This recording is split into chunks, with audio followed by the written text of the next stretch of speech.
Ya, masih di channel Kongres SOS Baksil part 2. Masih ditemani dengan Kang Tom Tom. Masih ditemani sama teteh ini, sister ini, nyanyi ini, gitu kan. Toke ya. Sama abah ini, sama itu ada veteran perang itu ya, nggak tahu dari mana itu katanya. Oh, orang itu. Kita derken lagi, Kang. Nah, ini kan Kongres ya. Kongres ngawangkong tuh beres-beres, ngawangkong mah beres.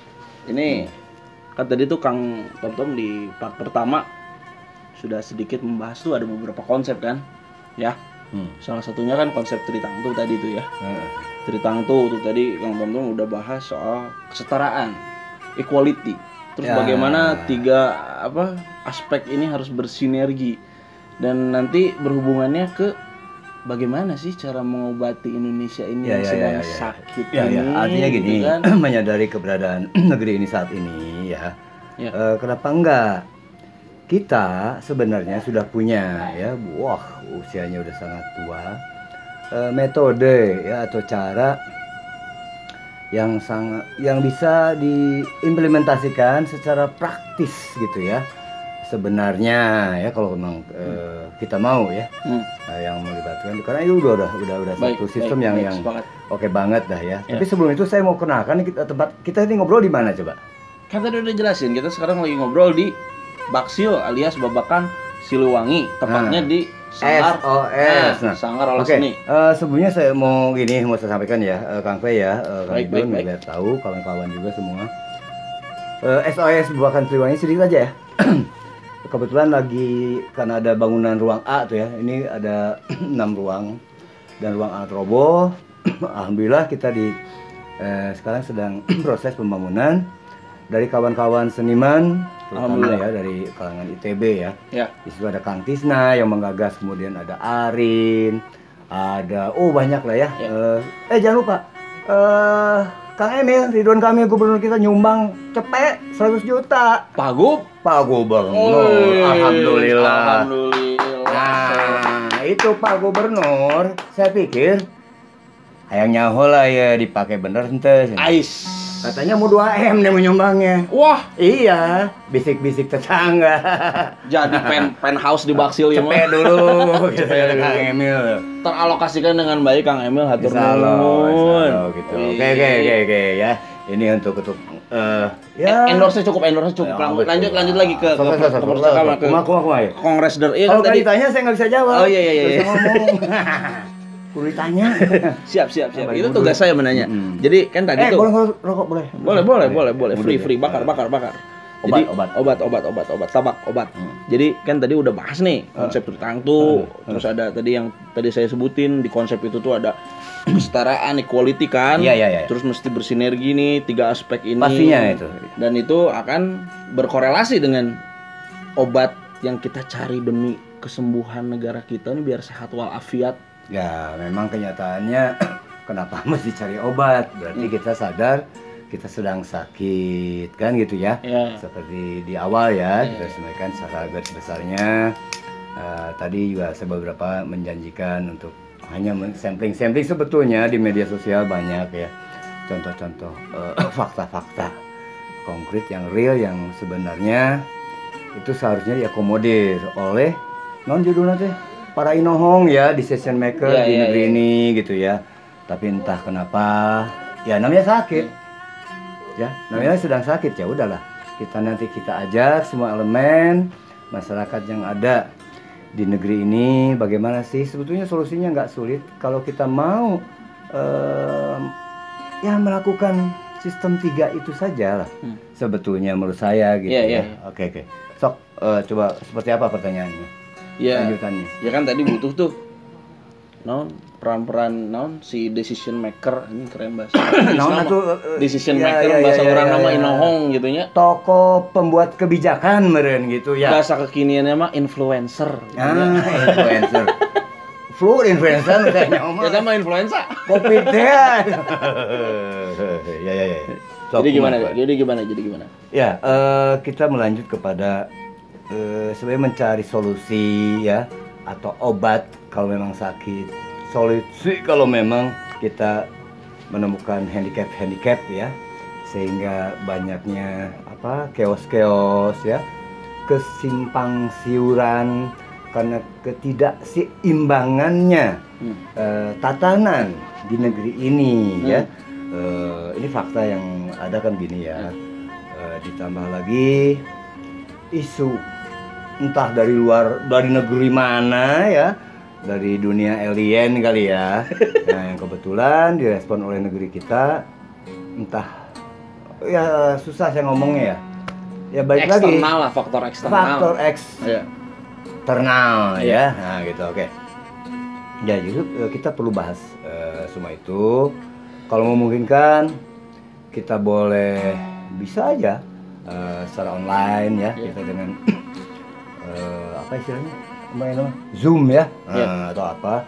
Maksudnya Kang Tom di sini mengajak apa namanya, telekonferensi, naon lah bahasana, atau Zoom, mungkin pihak terkait atau memberikan kopdar untuk berdiskusi, istilahnya mencari solusi gitu kan. Ya memang yang yang diarahkannya kita menghasilkan suatu solusi dong ya.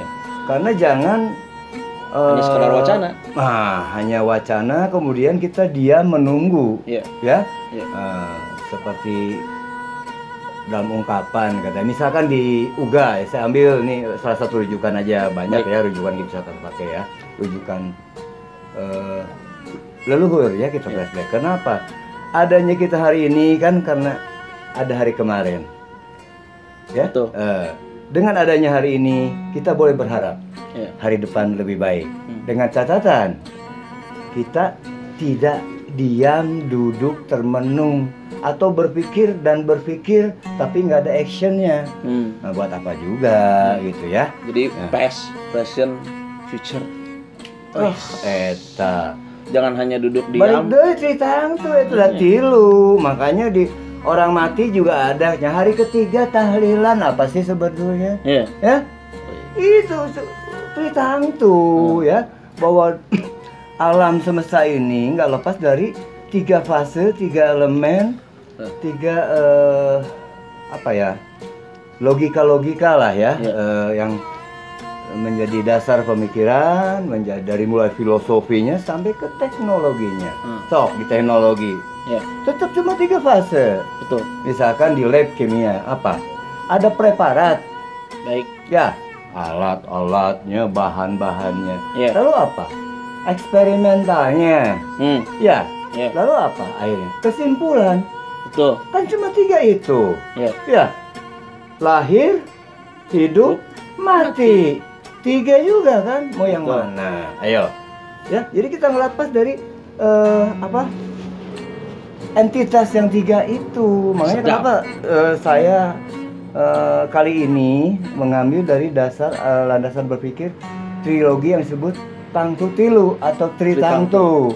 Apakah dari lebay nama tina bahasa filsafatna, ideologi naon deui ketatanagaraannya misalkan ya, bahkan ke teknologinya. Nanti saya bisa cerita teknologi apa sih. Jadi dari satu konsep itu bisa kemana-mana ya sebenarnya. Ke semua sektor. Dan ini sudah bisa dilaksanakan oleh semua elemen. Dan ini sudah ada dari zaman dulu. Waduh. Jadi udah canggih ya sebenarnya orang tuh ya. Kalau ngomong kecanggihan, ayolah nanti buka-bukaan ya. Buka apa dulu nih? Ntar dulu buka apa nih? Buka puasa. Ya supaya jangan salah ngerti seperti contohnya Rocky dulu cenah eta teh. Cewek berbaju hijau, cantik, pakai mahkota gini. Itu dari mana ya itu sumber informasinya gitu? Dan apakah seperti itu? Ya enggak juga. Itu kan berangkat dari ranah filsafat, ketatanegaraan, baik, Mataram. Nih cerita nih, ini contoh ya. Seru nih. Yang mengambil nilai-nilai filosofi dulu ya. Apa? Kita mengenal yang namanya papat kalima pancar. Papat 4. Kalimanya pancar. Itu yang muncul, memancar, posisinya di tengah gitu ya. Jadi 4 unsur itu apa? Kalau di wilayah apa simbolisnya ya tanah, udara, air, api. Kalau di India sana katanya Avatara, makanya tokohnya Kalki Avatara, yaitu sosok yang mampu menguasai semua yang 4 itu, api, air, udara, dan tanah, ya. Makanya dikatakan Avatara. Avatar ya. Lain Avatar film kartun. Sama aja, emang mirip, cuman ya itu bagus. Itu dongeng kan, itu dongeng. Wah, kekuatan api, kekuatan tanah, kekuatan udara, kekuatan air. Nah, sederhananya begini, Avatara atau unsur 4 itu ya diajarkan di leluhur kita. Ini menjadi sistem nantinya ya. Ketemu pancar di tengah. Dan ini bisa diterapkan di semua elemen, semua sektor, ekonomi, sosial, budaya, politik, apapun. Ya, ini pengembangan dari bukan bagian dari ceritaku tadi. Jadi mirip dengan kartun-kartunnya katanya. Iya, memang maksudnya itu. Cuman ya diarahkan ke dongeng supaya anak-anak suka. Apa sih? Sehingga anak-anak bertanya, apa itu hebat ya? Oh iya. Gini lah. Api di bawah, di atas ya. Baik. Warnanya merah. Simbol warnanya merah. Ya. Sifat api gimana? Selalu ke atas. Contoh nih, ini bukti aja. Konkretnya nih, gedein. Ya. Tetap kalau luhurnya. Tuh. Pasti akan selalu ke atas. Iya. Ini udah hukum alam ya kan? Jadi secara fisika bisa diterangkan dengan mudah. Air. Kucurin. Sok dia ya, udah pasti ke bawah lah. Pasti ke bawah. Nah. Ya itu udah diajarin di SD air. Itu tahu. Dari tempat tinggi ke tempat rendah. Nggak mungkin kalau keluar kecuali ada tenaga. Selalu mengikuti wadahnya gitu kan ya. Sifat air itu dia selalu ke bawah. Ya. Dingin. Ya. Transparan. Baik. Ya, bening. Dan adaptif. Benar nggak? Masuk ke celah, dia seperti mengikuti celah. Iya, tadi saya bilang mengikuti wadahnya. Nah, itu ya. Itu boleh kita jabarkan lebih luas lagi nanti. Sifat api selalu ke atas dan panas. Kebalikan dari air yang dingin tadi. Gitu kan? Dan dia berwarna. Ya. Ada merah, ada kuning, ada biru api itu ya. Nah. Lalu itu unsur 2. Unsur yang kedua lagi apa? Tanah. Warnanya hitam disimbolkannya. Kalau air simbol warnanya putih ya. Baik. Dan udara itu pasangannya. Tanah. Ya, karakteristik tanah apa? Diam kan? Dipacul, dicangkuh, dibom sekalipun, dikencingin, diam, dia nggak ngelawan. Baik. Nah, itu boleh diterjemahkan di berbagai apa pengertian apa? Baik. Ya, kesabaran dan sebagainya kalau karakter orang seperti seperti itu. Udara. Udara masukin ke ban, masukin ke senapan angin, tetap bergerak. Mau bukti ban. Sampai bilang diam, tojol, duar, buktinya keluar. Itu mungkin bahwa dia bergerak di dalam. Ini fakta. Ya. Nah.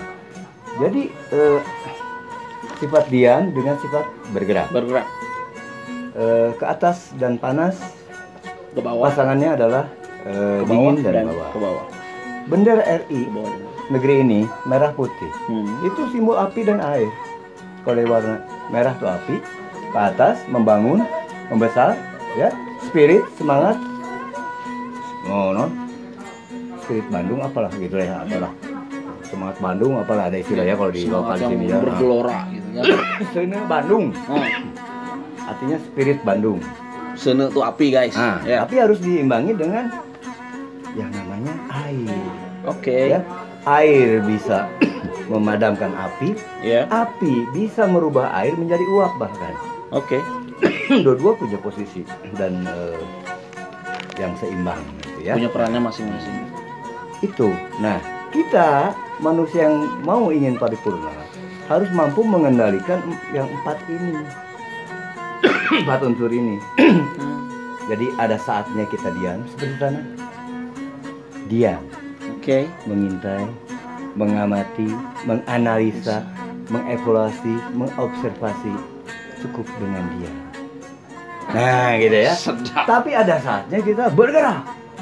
Orang waktu bergerak diam aja. Wah, tinggalan dong. Contoh perang nih, misalnya gua nembak, diam aja. Dor. bolong dong karang. Nah, dong beres gitu, gitu ya. kan. Tapi ada saatnya kita turun, merendah seperti air. Seperti air. Dan saatnya kita lompat ke atas seperti api. Naik. Ya. Nah, semua itu harus terkomposisi dengan seimbang. Sehingga, nah itulah manusia yang sudah mampu mengendalikan yang 4 ini disebut manusia paripurna atau pancer. Ya. Avatar teh ya. Nah, kaki avatara. Oke. Avatara itu yang unsur 4. Iya. Kaki itu si pancer, si pengendali. Penunggangnya lah, jokinya. Nah, dalam beberapa ada di kitab juga 4 penunggang kuda. Ya, kuda kan disimbolkan dengan nafsu. Oh, the 4 horsemen. Nah, pernah dengar kan? Pernah dengar, Nah, pernah dengar. kuda jadi artikan kuda itu, maksudnya kuda itu masih melambangkan nafsu kan? Iya. Kata-kata Nabi nih, saya ambil dari Islam nih. Baik. Ya. Setelah perang Badar, ada satu perang yang lebih besar dari perang ini.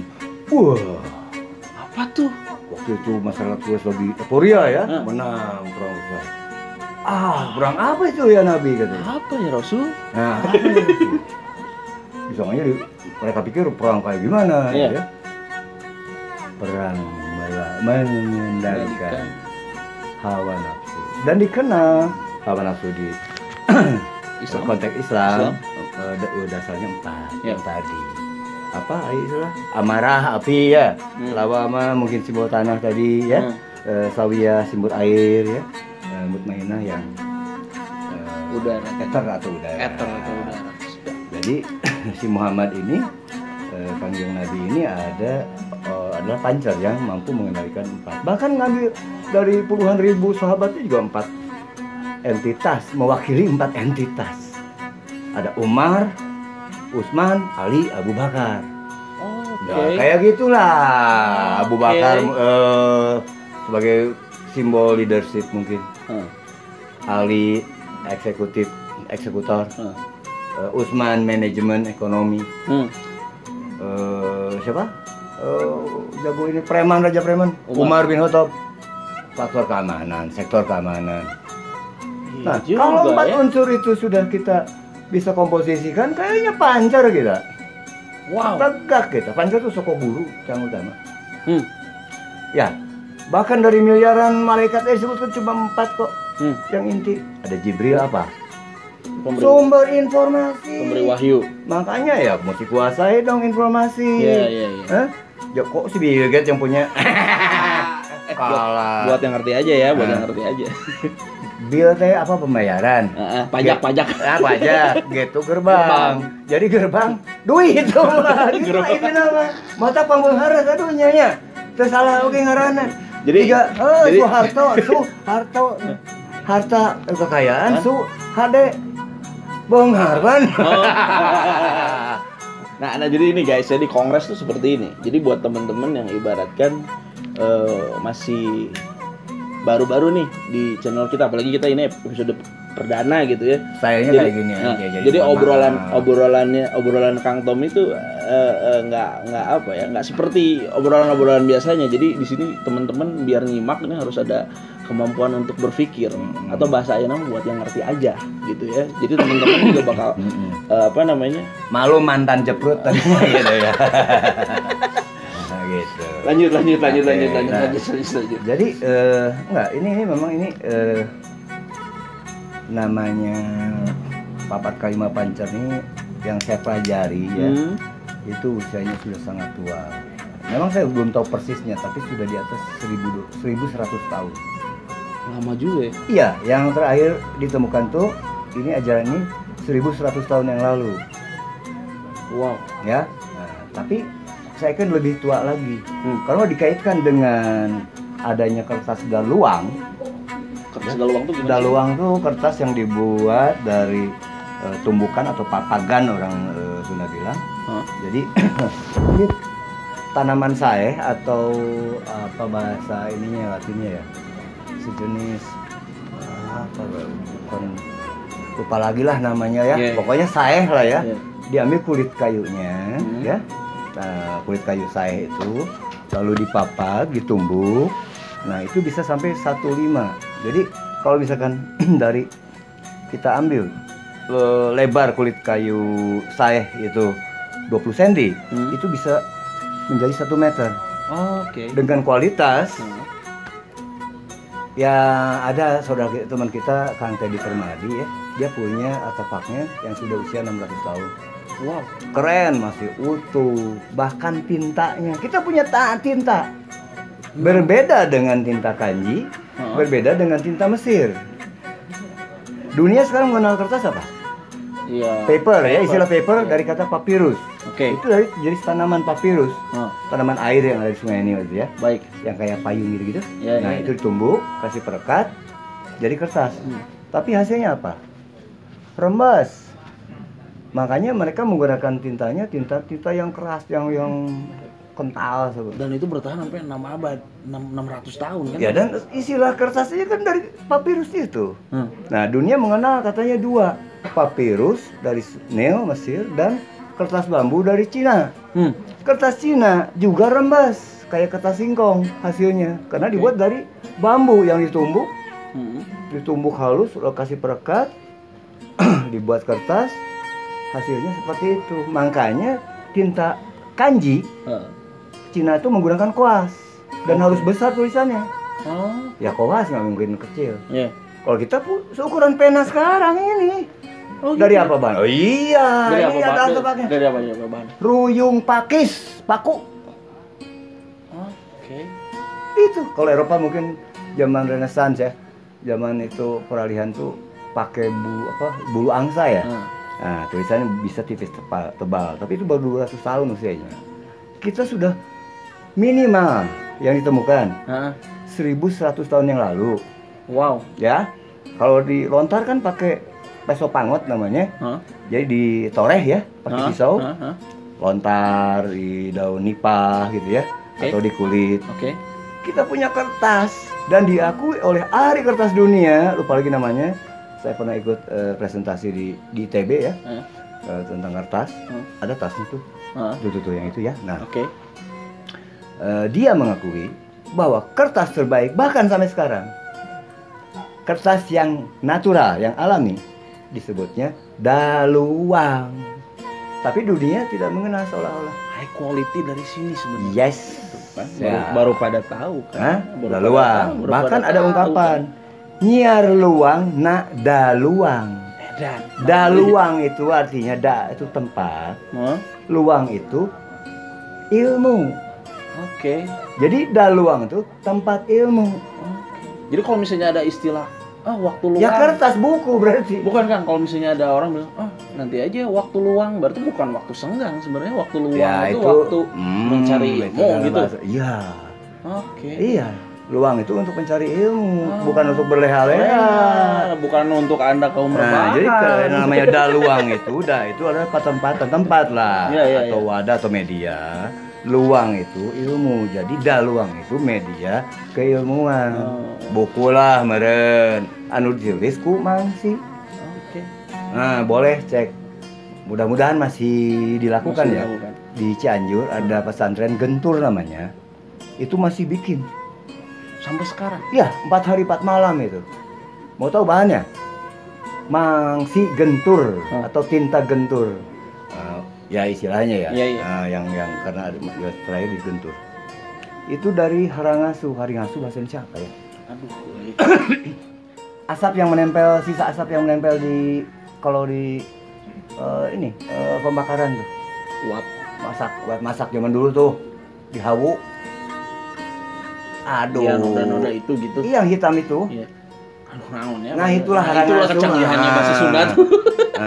Itu bahannya itu, bahan utama itu, karbon itu. Tadi di daerah mana kan? Cianjur? Yang saya lihat pernah saya kesana di daerah di pesantren Gentur. Pesantren Gentur di daerah Cianjur. Cianjur tuh buat teman-teman yang suka perkertasan. Itu bikinnya 4 hari 4 malam tuh. Bisa langsung cek. Campur dengan beras ketan hitam untuk perkatnya, medianya. Untuk pengawetnya ada garam, daun sirih dan seterusnya gitu ya. Nah, itu masih dipakai dan itu udah ribuan tahun kita memproduksi. Tapi kenapa dunia internasional seolah tidak mengenal? Padahal dari kualitas kecanggihannya, bahkan mungkin umurnya juga. Siapa tahu mungkin yang lebih tua dari itu ya. Nah, ada apa? Ada kecenderungan antara 3.500 tahun tuh usia. Ada apa ya? Ya, disembunyikan ya. Itu boleh. Kita nanti bahas dengan para ahlinya lah ya. Oke, kita buat ngobrol. teman-teman yang sefrekuensi merapat. Nah, ini hanya tambahan wawasan aja. Iya, pemanasan. Stretching. Ini bukan internet tambahan dari yang sebelumnya belum selesai. Iya. Ini Rocky Dul. Iya ini. Yang baju hijau. Maksudnya kan tadi kan itu tuh apa informatif Kang buat teman-teman yang belum tahu. Itu boleh dicek ya. Untuk ini ya, untuk konfirmasinya dan jadi gini. Kita ngambil wacana ini ya dari mulai folklore Korea, cerita rakyat lah ya. Kemudian artefak berbentuk pantun, mamaos, naskah-naskah file-file yang ada yang kebanyakan dicuri sama Eropa ya, sama Belanda, sama Jerman dan itu tuh udah tuh bukan dongeng. Pokoknya adalah di PS Terpadu kalian bisa belajar yang gitu-gitu emang ya nggak seperti ditanya gini. Iya. Udah memang gitu kenyataannya. Nah. Dibuat ya tadi Nyai Kidul itu. Menurut saya Nyai Roro Kidul atau Nyai Ratu Kidul. Ya. Oke. Kita bahas dari satu aja dari satu pisau bedah morfologi bahasa. Nyai Roro Kidul. Nyai kata dasarnya apa? Cai. Nah, kok tahu? Tahu dong. Nah, ya. Orang Sunda menyebut air itu cai. Cai juga nanti kita bahas lagi. Kenapa itu ci itu kita dan sebagainya. Caang itu apa? Cai itu apa? Ya oke lah nanti itu dipajang. Cai, kata dasarnya cai. Nah, sesuatu yang bersifat cai disebutnya nyai. Oke. Ya. Nah, dan itu entitas itu ya kita anugerahkan lah kepada kaum ibu. Karena ibu yang menghasilkan turunan, bapak mah ngan syukur ngebantuan. Ya prosesinya gitu. Tapi substansinya kan semua dari bapak. Betul. Jadi seimbang ya. Nanti kalau untuk biologis nanti bahasannya beda lagi. Ya gitu aja. Iya. Nah, ya nyai karena sifat. Untuk laki-laki dari kata kai. Kai itu bahasa Sunda, artinya kayu. Oke. Kayu tuh, kayu pohon. Kayu tuh kan keras. Lurus, panjang. Wow. Ya. Panjang, lurus, keras. Nah, itu kai. Nah, laki-laki pasti tahu. Nah, ya kepunyaan laki-laki mesti seperti kai. Kalau yang letoy gitu ya, Bu. Nah, dipertanyakan ke lakian. Jadi kata dasar kai menjadi kiai. Kiai kan perempuan. Laki-laki. Sorry. Untuk yang perempuan nyai. Nah, oke, kita bahas yang nyainya ya, yang kedua ya. Bentar, kiai ajengan nantilah ya itu. Ya istilah di Jawa Tengah, Jawa Timur, Jawa Barat kiai, tokoh-tokoh laki-laki. Kalau yang tokoh perempuan nyai. Karena kata dasarnya cai. Oke. Ya, cai itu bahasa Sundanya ya air artinya ya. Nah, itu. Nyai. Lalu Roro atau Rara. Roro itu menurut saya itu kata dasarnya segoro atau sagara. Artinya laut, lautan, sagara itu. Jadi yang bersifat air yaitu sagara. Betul. Kidul ya artinya selatan. Jadi Nyai Roro Kidul itu adalah air laut selatan. Oh gitu. Itu Nyai Roro Kidul. Kenapa mesti baju hijau? Itu peringatan, jangan pakai baju hijau. Katanya bersaing sama Nyai Roro, Nyai Ratu. Bukan. Sekarang kalau Kang Fei main-main di laut, pinggir laut, pakai baju hijau. Kalau terjadi sesuatu, sama air laut. Hesen nulungan susah ngebantuinnya. Betul juga. Pakai baju oranye lah yang mencolok. Betul juga ya. Nah nggak butuh juga pakai logika aja lah. Iya. Itu satu. Ya. Ya. Kalau misalnya apa stigma masyarakat sekitar kan apa ya gitu, kadek, hati-hati. Ayah nyi blorong, ayah. Nanti kalau suka sama yang baju hijau nanti dibawa ke nawang nanti jadi budak. Itu bukan seperti itu sebenarnya ya kalau bisa menurut dikaji. saya begitu. Kalau dikaji secara logika gitu. Tapi di dunia jin kalau memang seseorang meyakini sesuatu, adik saya aja pernah bukan masuk ya, jin masuk di korek gini masuk ke gas, nggak tahu sih jin bawa gas itu bisa beredug. Bego dia, kunci gasnya, ayo loh. Bisa gitu ya? Gua panasin beredug, lu mati loh.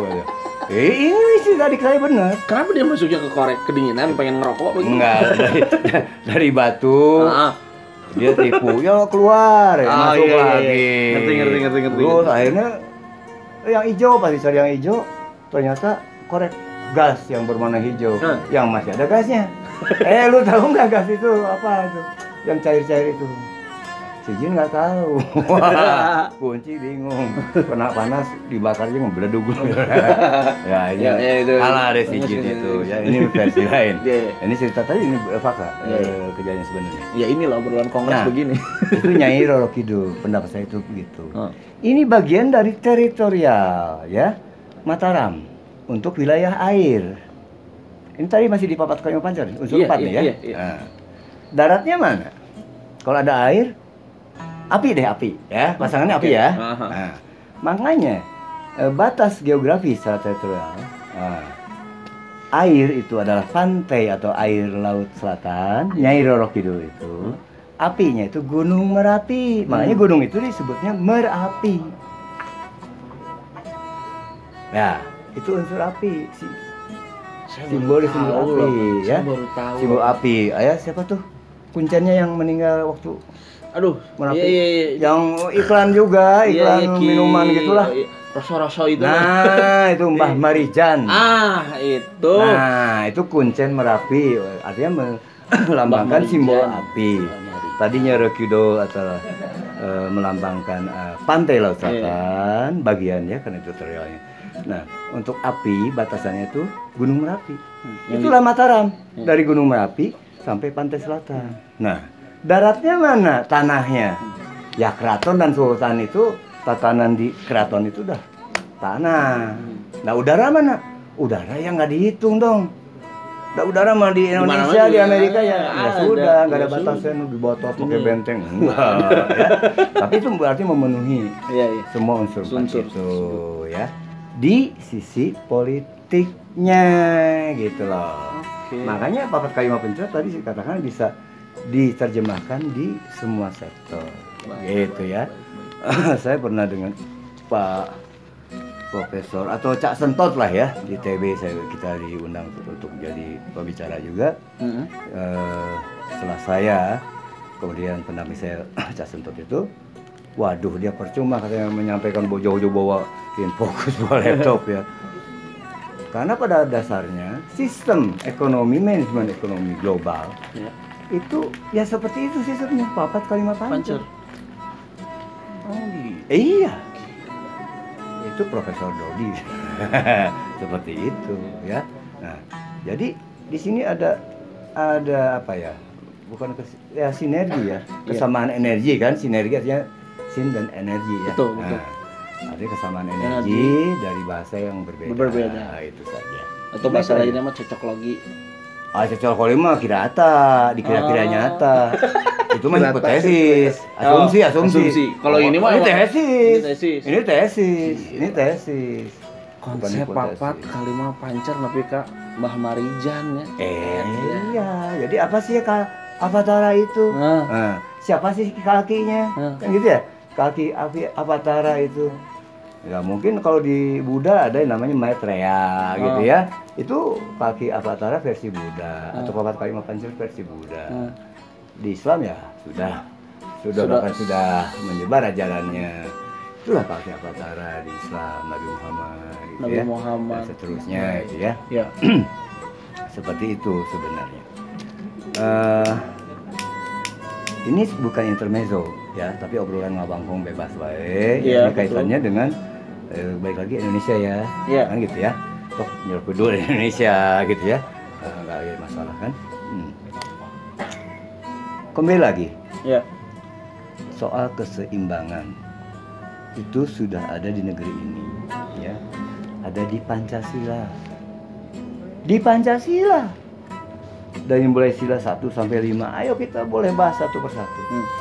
Cuman boleh kita membacanya dari berbagai sudut pandang, dari berbagai pisau bedah. Bedahnya dari mana?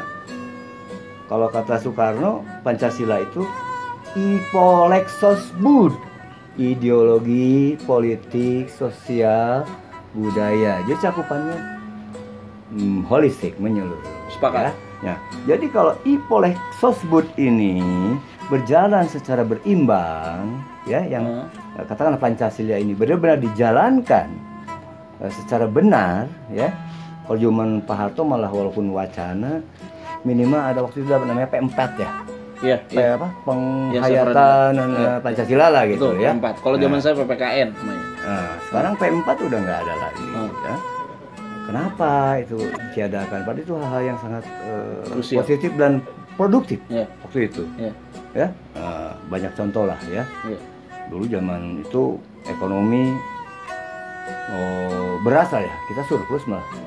Ya, masyarakat nggak sulit cari kerjaan, cari duit. Ya, harga-harga relatif murah. Ya, saya tidak bicara tentang pembanding, bukan artinya ke sosok itu ya. Setiap pimpinan ada kelebihan dan kekurangannya. Tapi yang ada sekarang, karena kita sepakat untuk tidak mendiskreditkan kelompok, apalagi sosok, ya. Tapi kita mencoba menyampaikan fakta-fakta yang ada. Kalau memang sakit, coba kita diagnosa sampai ketemu obatnya, kan gitu ya? Sepakat. Gitu kan? Ya, kita mencari solusi, ya. Sebenarnya seperti itu. Kembali lagi, solusi sederhana ya sebetulnya. Bertemunya tiga entitas trilogi yang disebut Tritangku tadi bertemu. Ya, ulama siapa aja sih kalau mau ulama? Ya, ulama tuh ya cendekiawannya, ya, ulamanya, pendetanya, pedanda dan sebagainya, para biksu kita kumpulin. Baik. Ya, dalam satu pemikiran. Kemudian di karatuannya, ya. Karena mungkin sistem Otda ini yang menurut saya Otda tanggung ya, makanya terjadi chaos gitu. Otda itu apa, Kang? Otonomi daerah. Baik. Nah, kalau otonomi daerah, otonomi ngerti nggak? Kemutlakan ya. Kenyataannya enggak, masih sentralisasi ya. Lalu kemudian dihukum. Makanya balik lagi Prabu Siliwangi itu Ang Umang yang tadi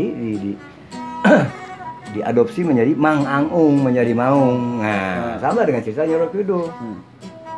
Orang menerjemahkan kalau Prabu Siliwangi punya koleksi gajah, iya. Buktinya di prasasti bukan kaki maung, kaki gajah kok. Oke. Ya. Nah, cuma itu nyiluman macan putih, ngerti nggak macan putih? Apa itu, Kang? Maung bodas bahasa Sundanya, bukan nggak pernah dikatakan macan putih. Maung bodas, manusia unggul yang suci. Bodas itu diwakilkan ini kan sebagai kesucian. Baik. Ya. Nyiluman itu artinya nyilum. Apa ya, nyilum itu menyublim masuk gitu ya, nyurup atau apa gitu. Jadi dia sudah menguasai nilai-nilai kemanusiaan yang unggul yang suci itu sudah ada di dalam dirinya. Itulah dia mengalahkan siluman Maung Bodas. Lain maung kayak gitu. Macan gitu Nah kayak gitu. Kujangnya dua papasangan, Sunda teh ya. Oke. Bahannya dari tilu cenah. Cai, besi hidung, non deui besi bodas. Nu Tritangku eta maksudna. Gitu. Wow.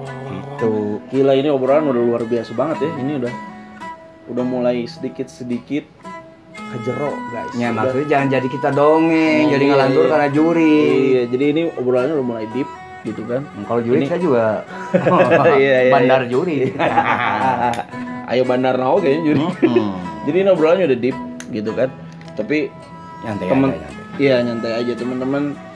boleh bebas berpendapat di kolom komen nantinya itu kan, dan bisa teman-teman ambil di sini mana yang bisa menjadi manfaat, mana yang bisa menjadi pelajaran untuk kita semua demi kemajuan bersama, demi kemanfaatan bangsa ini ya Kang ya.